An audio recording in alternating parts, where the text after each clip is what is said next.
Hello everyone, today we have new live stream video review, so it means we are doing it together with you. And as you can see, today we are going to check fresh release from ICM. That's an aircraft kit which is molded in 1/48 scale as it's written here, and box barely fits into our frame because it copies MiG-25BM in such scale. And thank you for the first like. So this is a kit which will be quite big in this scale, so that's why it is interesting to see what is molded inside. As you can guess, it is based on the MiG-25 plastic which was released before. Good morning, Nikki. And we are going to check it closer. It means that here we have the commercial sample, so you will get exactly the same stuff as what you see here in this video review, and Modelimex should have those for sure. So if you would like to get it ASAP, just go to their website. So first of all, box is big. Here you can see comparison with my hand. We have quite nice box art here on the top of the box. Then if we move it like this, here we have some information about the kit. So it means we have short history note and also parts count. So there are, it is not written how many parts, here. 202 parts and wingspan 283 and length of 473 centimeters, which is quite impressive for 1/48 scale. It should be huge in this scale. Thank you for the second like. And next, here on the other side we have the same marking option as on the box art, so you can guess that it will be included into this kit. As for the box structure, it is typical for ICM, so now it's going to be a funny moment of trying to open and remove this top cover, so just give me a second. Usually it is a tight fit, but as you can see, this time we are lucky and it is easy to remove. As usual, this top section is quite thin. It is not used to protect, it is used as a color print top lid. What is protecting the parts is this sturdy white cardboard box. And inside we have all the frames which are packed into the same plastic bag. So yes, all the frames in one plastic bag, which is not that cool. And I hope that next year maybe we'll see some improvement in this. But for now we have everything in one plastic bag. So just give me a second to take it here, and we are going to open this bag, remove these plastic screws, and take a closer look at all those huge frames.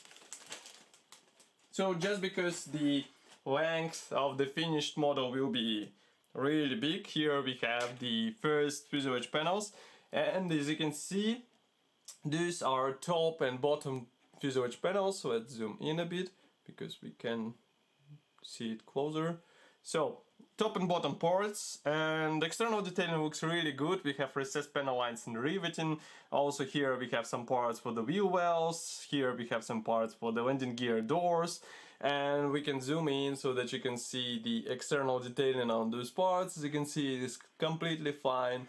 And the only thing I would recommend is to be careful with paint layers, because it might be easy to lose this detailing under several coats of paint, and then you'll be trying to restore it somehow. Here you can see these parts from the other side. Note the nice detailing on the landing gear doors, and that's pretty much all what I can note. Maybe... no, we do not have any guiding pins here, so I guess it will be assisted with other elements. So we can move on to the next plastic sprue.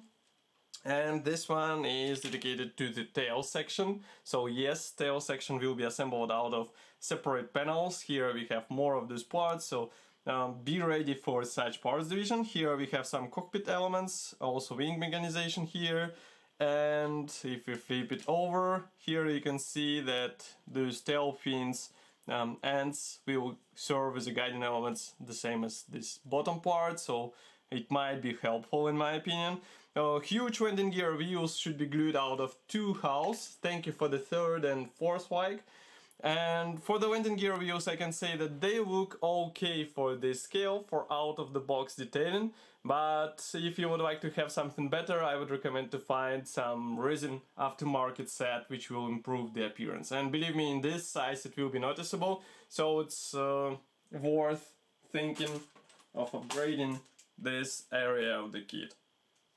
Next we have the broken off part, and also somehow here So I'm not sure where is this part goes, but it is broken off, and that's because of the one plastic bag packaging. That's not cool. Nevertheless, here we have the nose section parts, so yes, nose section should be glued out of separate house. The same can be said about air intakes, and this might be a bit tricky to align all together, but if you will be careful and without any hurrying, then it should be fine. Thank you for the 5th like, by the way. Again, external detailing here looks as the same as on what we saw on the fuselage panels, and if we flip it over here you can see some minor detailing in the air intakes, engine nozzles, and also we have the guiding pins for the parts which are assembled out of 2 halves. So that's really cool. It will be helpful for sure because the size of the parts is big and you have to have some let's say helpful elements in order to get everything in the right spot. Next we have 2 absolutely identical plastic frames. These are dedicated to missiles. As you can see, each missile should be glued out of 2 parts. Let's zoom in a bit. And of course, if you would like to have something better, you can always buy the bracing set from Edward and install it on this model. It will be up to you because obviously bracing will cost an extra, but the final result will be noticeable. Next we have separate plastic bag with clear sprue, so let's open it. And transparent parts, they feature the canopy, also some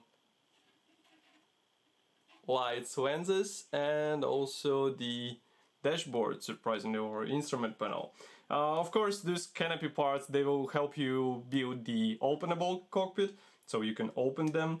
And masks are not included, so I would recommend to wait for the aftermarket masks, because usually such canopies are a bit tricky to mask with your own tools, unless you have some experience with such stuff. Next we have another plastic sprue. This one is dedicated to the nose section, and that's not such a happy thing, I would say, because we have the nose section glued out of 2 halves. So you have to be careful while joining them together, and obviously you can get some ugly seams in such visible areas, so keep it in mind. And even though we have guiding pins inside, still it might be a bit tricky to get a perfect fit. Yeah, it is as good kit as previous MiG-25, but I guess if you will try to upgrade all the areas, it will be quite expensive project. Especially if you use all the resin available, all the PE parts available, and I'm sure that there will be a lot of stuff made for this kit, so it will be interesting to calculate the total price, let's say. Nevertheless, here we have the next plastic sprue. This one is dedicated to, here we have instrument panel, engine nozzles, and here you can see them as well. Also another version of the nose section, but I guess this one won't be used in this build. Here we have the bottom section for the reconnaissance version, and if you flip it over, there is nothing notable, I would say, but that's a good sense, let's say, in a good sense. Next we go on with this large plastic sprue. This one is dedicated to various external elements. For example, here we have huge fuel tank, also wheel wells, again parts for the engine, landing gear legs. All those elements are molded here, and then we have some parts for the air intakes and wing mechanization. If we flip it over, here we have guiding pins on those engine fuel tanks. Excuse me. Then here we have nice detailing for the main wheel wells, which should look nice after some careful painting and weathering. I would recommend to do some washings here. And last but not the least is this plastic sprue, which is dedicated to wing parts, so each wing should be glued out of 2 halves, and as you can see, those tabs will be used in order to hold them in place. Maybe they will be enough to get the right alignment, but if you're not sure, I would recommend to get some metal rod between them in order to connect everything in the right alignment and hold it firmly in place. Okay, next we have the assembly manual. So here it is. This one is also typical for ICM. There is no, I would say, unusual surprises here. So it's a color printed brochure. We have short history note on the first page, technical specifications, colors chart, And then if you flip it over, here we have two decals sheets. So one is dedicated to main symbols. As you can see, we have even decals for the instrument panel. And then we have second decals sheet, which is dedicated to the stencils, which should be applied on this aircraft, and they have to be applied because that's a 1/48 scale, and I mean such things will be noticeable on the finished kit. Here we have also parts map. Note that some parts won't be used. For example, this narrow nose section we'll use slightly before one. Then we have again parts map here. Assembly process starts with cockpit, obviously. Then we continue with joining the nose sections together. Nose sections, that's not the fuselage sections, because next we continue with assembly of air intakes. And next we have here assembly of the fuselage panels. And as you remember, there are top and bottom panels which will have to be joined as a sandwich. And here we basically see the process of doing this. As you remember, MiG-25 has quite funny landing gear wheel wells, so be sure to get the right alignment of those parts.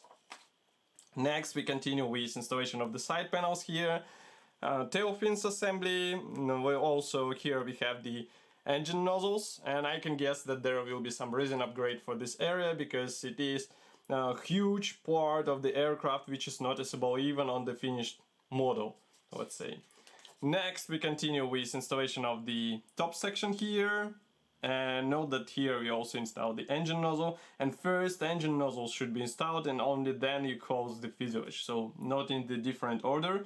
Here we continue with the tail fins from the other side. Next we have the wings assembly process here, and tail wings are installed here, ailerons and flaps here, various pylons. Next we continue with installation of this stuff on the fuselage, and as you remember I said that those wings will be held in place with help of those tabs, so maybe you can use some strong glue and get everything in the right place, but maybe you can also use the metal rod in order to connect all those parts between each other.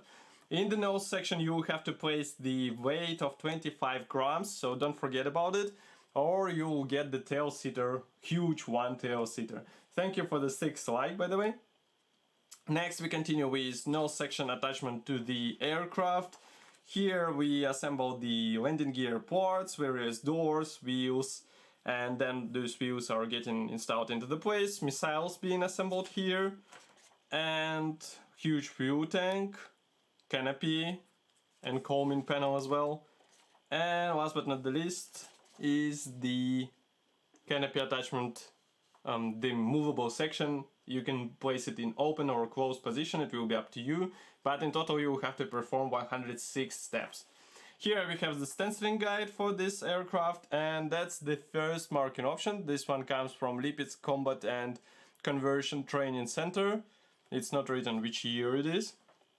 And next we have here the MiG-25BM from Akhtubinsk Airfield 1987, and another one comes from USSR Air Force 1984. So 3 marking options in total.